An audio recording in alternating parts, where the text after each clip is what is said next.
can we say that when you practice meditation, when our concentration is good, we attain jhana, we are able to see that our life, our worldly life is actually a delusion or an illusion.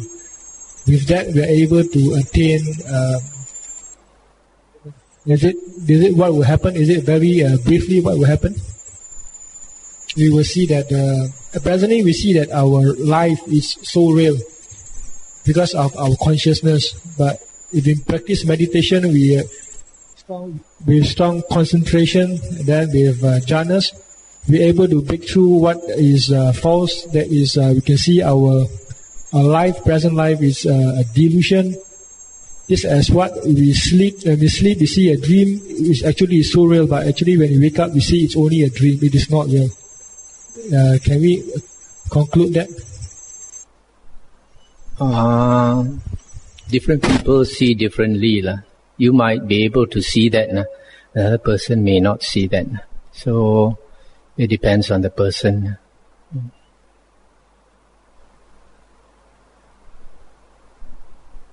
But studying the suttas is very important because if you don't study the suttas, a lot of things that should be obvious to us is not obvious. Then after we listen to the Buddha's words, then we see that, it's so obvious. Why didn't I think of it before?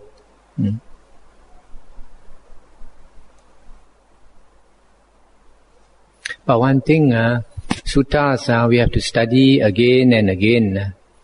We don't study the suttas like a storybook. Storybook we read once, you don't want to read anymore. We must study them every day until we die. And you become really knowledgeable in the suttas. Because I know from experience, sometimes I study a certain sutta, some very important implication I didn't see. And after studying a few times, then I catch. For example, I give you an example. The Abhidhamma is one of the later books, later teachings.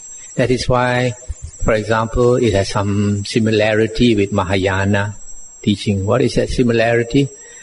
In Mahayana teachings, they talk about Liu Tao Lun Hui, 6 destinations of rebirth. And Abhidhamma also talks about 6 destinations of rebirth.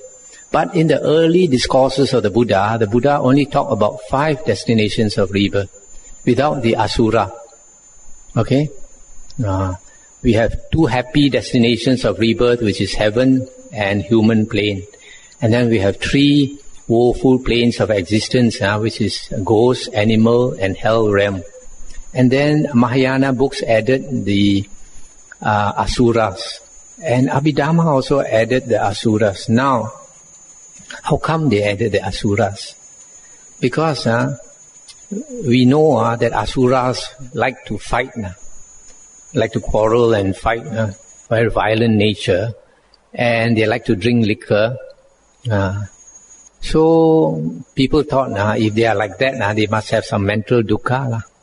So later books, like the sub-commentary, they said there are 3 types of asura. One is the heavenly asura, heavenly beings. Then you have the ghost asura. Then you have the hell being asuras. They thought those beings who torture you when you go to hell, they must be like asuras, so fierce to torture you. So they came to that conclusion. Now, if you study the Digha Nikaya, and you must study suttas like using a comb, trying to find all the small details. Then you notice in one of the suttas in the Digha Nikaya, the Buddha mentioned that the lowest type of asuras is called the Kalakanja asuras. Kalakanja, so that's the very lowest already. You cannot find lower than that. And then there's another sutta in the Digha Nikaya where a lot of devas came to pay respect to the Buddha. They came from very far away. Then the Buddha told his Arahant disciples, he said, you see, today the hosts of devas from the 10,000 world systems have come to pay respect to the Tathagata. And then the Buddha mentioned their names, this type of powerful deva, that type of powerful deva. And then he mentioned Kalakanja asuras. So you see, Kalakanja asuras are up in the heavens. So how can you find asuras in the ghost realm and in the hell realm? That is the lowest type of asuras already. And they are not found in the 4 great heavenly kings, They are even higher than that. They are found in Sakha Devaraja, Tavatimsa heavens. So it's because, a lot of people, they read the suttas, they didn't notice this. Because I read the suttas many times, I notice. Just like nowadays, these scholars, they do a lot of research and then they find out all these facts about Jesus.